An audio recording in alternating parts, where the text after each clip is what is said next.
नमस्कार, आप देख रहे हैं अब तक टीवी चैनल। हमारे संवाददाता शिवहरी शर्मा ने जनपद बरेली से जानकारी देते हुए बताया, विश्व हिंदू परिषद की महिलाओं ने अहिल्याबाई होलकर तथा रानी दुर्गावती की जयंती विश्व महिला दिवस के उपलक्ष्य में उनके चित्रों पर माल्यार्पण करके मनाई गई।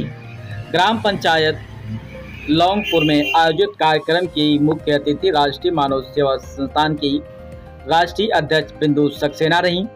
अध्यक्षता ग्राम लौंगपुर की प्रधान सुदामा तोमर ने किया तथा संचालन ब्लॉक क्यौरा प्रमुख डॉक्टर चंद्र प्रभा ने किया। इस अवसर पर कृष्णा शर्मा, श्रीमती विद्योत्मा आजाद, राखी चौहान समेत भारी संख्या में लड़कियां तथा महिलाएं वहां पर उपस्थित रहीं। समाज और उस तरह को उन्होंने इतनी अच्छी प्रेरणा दी है कि महिलाओं को ये नहीं सोचना चाहिए कि मेरा अकेला बच्चा है तो वो किसी और बच्चे को नुकसान करे, क्योंकि हम महिलाएं अगर अपने बच्चों को संस्कार देंगे तभी शायद हमारा समाज सुदृढ़ बनेगा।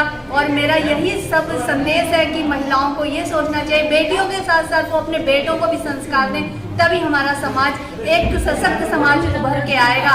इसके लिए मैं एक बार फिर से सुदामा जी को, चंद्रप्रभा दीदी को और राखी चौहान जी को बहुत हृदय तल की गहराइयों से आभार और धन्यवाद व्यक्त करती हूँ कि इन्होंने मुझे यहाँ आने का स्नेह निमंत्रण भेजा। इसी के साथ जय हिंद, जय भारत, भारत माता की जय। क्या नाम है आपका? मेरा नाम चंद्रप्रभा है। आज क्या कार्यक्रम किया आपने, उस विषय में बताइए कुछ। हमने विश्व हिंदू परिषद की तरफ से माता अहिल्याबाई होलकर जी की त्रिशताब्दी जयंती मनाई। तो इसमें सभी बहनों को हमने बताया कि कैसे उन्होंने किस तरीके से महिला सशक्तिकरण का उदाहरण पेश किया। तो उसमें ये सभी बहनों को बुलाया। इसमें बिंदु सक्सेना जी ने बहनों को बताया, छोटी बच्चियां हैं जिनके लिए मासिक माहवारी में कोई समस्या आती है, निःशुल्क पैड वितरण भी कराया गया। और ये हमारी प्रखंड 11 की माँ शक्ति प्रमुख राखी चौहान जी हैं, जो डॉक्टर हैं, तो निःशुल्क बच्चियों को हमने सलाह मशवरा भी दिया। और लेकिन इस कार्य में जो हमारा इतना बढ़िया भव्य प्रोग्राम हुआ, जिसमें हमने माता अहिल्याबाई जी की शताब्दी के बारे में, उनका जीवन चरित्र, उनका आचरण, उनका संघर्ष और उनका समाज को एक नई दिशा देने के लिए जो प्रेरणा सहित जो उनका व्यक्तित्व था उसके बारे में हमने चर्चा की।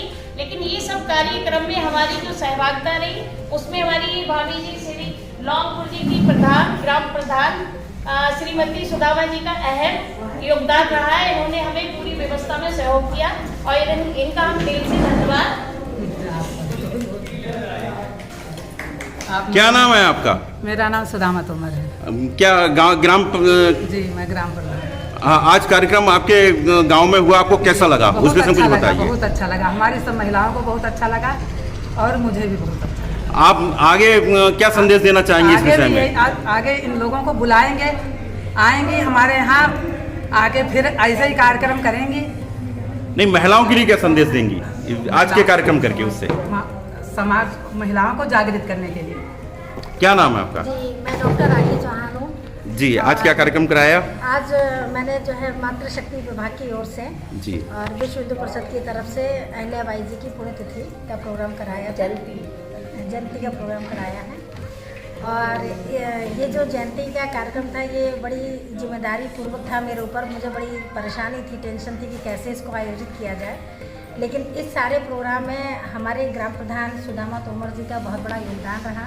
उन्होंने हमें आश्वासन दिया कि आप आइए, आपकी व्यवस्था को हम सुचारू रूप से करेंगे। ये कार्यक्रम करके महिलाओं को क्या संदेश देना चाहती हैं आप? मैं ये कार्यक्रम करके महिलाओं को संदेश देना चाहती हूँ कि आज के समय में महिलाओं का जागरूक होना, शिक्षित होना और सशक्त होना बहुत ही जरूरी है। महिलाओं को पुरुषों के साथ कदम से कदम मिला के चलने की आवश्यकता है। क्या नाम है आपका? मेरा नाम बिंदु सक्सेना। आज आपको यहाँ कैसे आना हुआ? आज राखी चौहान जी के स्नेह निमंत्रण पे मुझे यहाँ आने का सौभाग्य प्राप्त हुआ और विश्व हिंदू परिषद की तरफ से यहाँ अहिल्याबाई होलकर जी की जयंती मनाई जा रही है, जो महिलाओं के लिए एक बहुत बड़ा उदाहरण बनी। उन्हें न्यायमूर्ति भी कहा जाता है। वो अपने माँ बाप की इकलौती संतान थी और इकलौती संतान होने के बावजूद भी उन्होंने नारियों के उत्थान के लिए बहुत बड़े बड़े काम करे। उनकी अगर छोटी घटना का उदाहरण करा जाए तो उनकी बेटा था, वो उनके रथ से जो है एक बछड़ा दब के मर गया था। कोई भी बोलने को तैयार नहीं था, लेकिन अहिल्याबाई जी को जब ये पता चला कि ये बछड़े की मौत मेरे ही बेटे के रथ से दबने से हुई, तो उन्होंने सबसे पहले अपनी बहू से ये प्रश्न करा कि अगर किसी माँ के सामने उसके बच्चे का मृत्यु दंड दिया जाए या उसको मार दिया जाए तो क्या होना चाहिए। उनकी बहू ने भी बेहिचक कहा कि उसे भी मृत्यु दंड देना चाहिए। उन्होंने तुरंत ही अपने इकलौते बेटे, क्योंकि उनकी 2 ही संतान थी, एक बेटी और एक बेटा, उन्होंने ये ना सोचते हुए कि ये मेरी एक ही संतान है, उन्होंने मृत्यु दंड का ऐलान कर दिया और उसी जो है रथ से उस बेटे को कुचलाने का प्रण लिया। लेकिन चूंकि वो वहाँ की राजमाता थी, उनके अधीनस्थ में वो थी, तो कोई भी उस रथ को हाँकने के लिए नहीं तैयार था। जब कोई रथ को हाँकने को नहीं तैयार था, वो खुद ही रथ पे बैठी और चलने लगी। तो वही गाय जिसका बछड़ा उनके बेटे के रथ के नीचे आया था, वो बार बार उनके रथ के सामने आ रही थी और वो शायद ये संदेश देना चाह रही थी, क्योंकि वो भी एक माँ थी।